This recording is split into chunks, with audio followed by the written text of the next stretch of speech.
Bonjour et bienvenue dans cette nouvelle vidéo. Aujourd'hui, j'ai une annonce à vous faire les gars. Et après, on va partir sur un concept plutôt basique. Mais je l'ai fait très peu de fois sur cette chaîne YouTube. Alors la chose que j'ai à vous dire, c'est qu'aujourd'hui, on est le 1er octobre. Qui dit octobre dit Halloween. Du coup, ce que je vais faire, c'est qu'à partir d'aujourd'hui jusqu'au 31 octobre, donc à Halloween, je vais mettre une vidéo tous les 2 jours. De base, je voulais mettre une vidéo tous les jours, mais je me suis dit...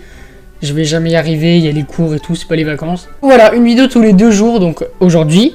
dimanche, mardi, jeudi, et enfin vous avez capté le délire. Peut-être qu'il y a des jours où j'en ferai pas et que du coup je le mettrai le lendemain, enfin j'en sais rien, tu vois, je vais essayer de me démerder comme je peux. Du coup voilà, je me suis dit, je vais faire ça, je vais tenter de faire une vidéo tous les 2 jours à partir d'aujourd'hui. Donc vu que c'est le mois d'Halloween, ce qu'on va faire c'est qu'on va rester dans un thème un peu d'horreur. Et aujourd'hui, quoi de mieux pour commencer dans un thème horreur que des threads d'horreur. Vous me direz si vous aimez bien comment je raconte, s'il y a des trucs un petit peu améliorés, etc. Je vais vous raconter 3 histoires aujourd'hui. N'hésitez pas à me dire dans les commentaires laquelle vous préférez. Et bah c'est parti, première histoire.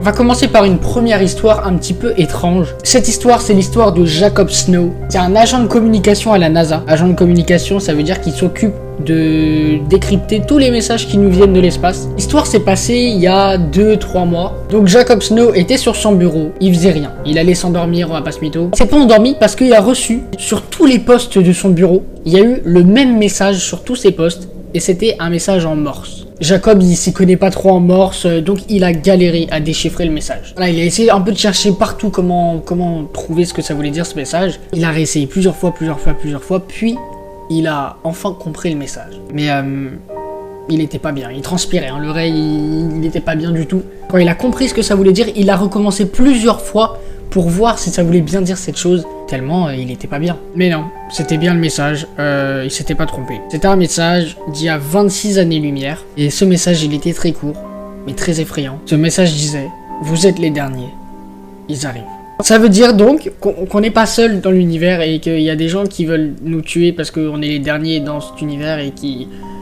oula, a peut-être une population plus avancée que nous qui a envie de nous buter parce qu'on est les derniers dans cet univers et que bah ils veulent prendre notre place. Voilà, soit vous y croyez, soit vous y croyez pas. C'est vrai que c'est un peu compliqué à croire. Moi j'ai envie d'y croire mais je me dis bon, c'est peut-être un peu gros. Donc voilà, je sais pas, comme vous voulez, dites-moi ce que vous en pensez en commentaire si vous pensez que c'est vrai ou pas. Et on passe à la deuxième histoire.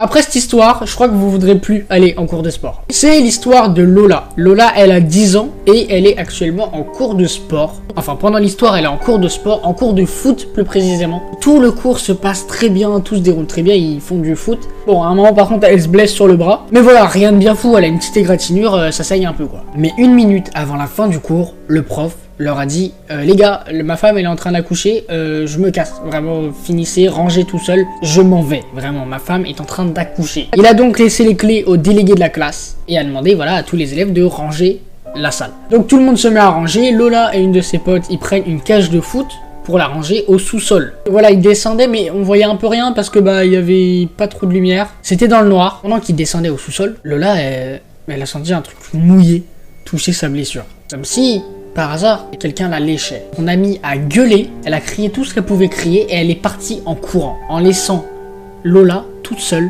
Vraiment, c'est une amie de merde. Donc Lola a compris à ce moment-là qu'elle avait pas rêvé, qu'il y avait vraiment quelqu'un qui était en train de lui lécher la blessure. Et elle était tétanisée, elle savait pas quoi faire en fait. Elle était là, il y a un mec qui était en train de lui lécher le coude, enfin chelou quoi. Et au bout d'1 minute, elle s'est dit bon, faut que je fasse un truc. Donc elle a décidé de prendre son coude, de lui mettre un gros coup dans la gueule. Et voilà, elle a couru, elle a rejoint ses amis. Ils ont appelé la police. La police lui ont posé des questions, etc. Et quelques jours après, la police a rappelé Lola. Et ils lui ont dit que ce gars, c'était un p*** et qui viole, torture les enfants. C'est bon. Ce genre d'histoire, c'est atroce et vraiment, ça fait froid dans le dos. Tu te dis, mais putain, mais... il y a vraiment des psychopathes comme ça qui existent sur Terre. Donc voilà, c'est ce que Lola, à 10 ans, elle a vécu alors qu'elle revenait juste d'un cours de sport. Je pense qu'elle a été traumatisée. Ça m'étonnerait qu'elle a voulu trop retourner en cours de sport après cet événement. Je vais maintenant vous raconter la 3e et dernière histoire. Cette dernière histoire, c'est l'histoire de Rose. Au moment des faits, elle a 16 ans et elle a décidé, avec son ami, de partir manger en forêt, de faire un petit pique-nique tranquille. Et au moment de ce fameux pique-nique, au moment de manger, un homme leur a dit « Faites attention, il y a un gars chelou qui traîne dans la forêt ». La journée continue, ils commencent à manger, tout se passe bien, ils mangent tranquillement. À un moment, Rose, elle a envie d'aller aux toilettes. Enfin, il n'y a pas de toilettes, mais elle va sur un arbre. Elle a envie de faire sa petite commission, du coup, elle y va toute seule, elle va pisser sur un arbre. Et voilà, elle fait ce qu'elle a à faire, hein, je vais pas rentrer dans les détails. Et en relevant la tête, elle tombe nez à nez avec un homme. Et cet homme, c'était le même gars qui leur avait dit quelques minutes avant qu'un gars chelou traînait dans la forêt. Rose et sa pote courent et demandent à un vieil homme si elles peuvent se réfugier chez elle. Le vieil homme refuse et leur dit que si elles rentrent chez elle, il va tous les tuer. Au loin, Rose aperçoit le gars chelou qui court vers elle.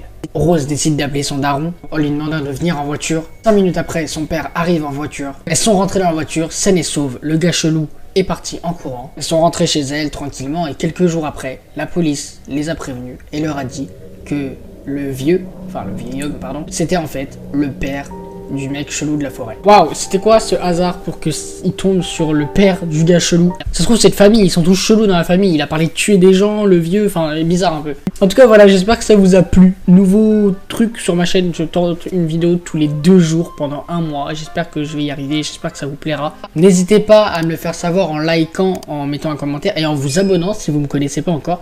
Partagez en story, s'il vous plaît. Partagez pour une fois en story. Je vous dis à dans 2 jours pour une nouvelle vidéo. Et si vous voulez plus de contenu de moi, n'hésitez pas à aller me suivre sur TikTok, sur Instagram, sur Twitter, enfin un peu partout. Et on se retrouve dimanche.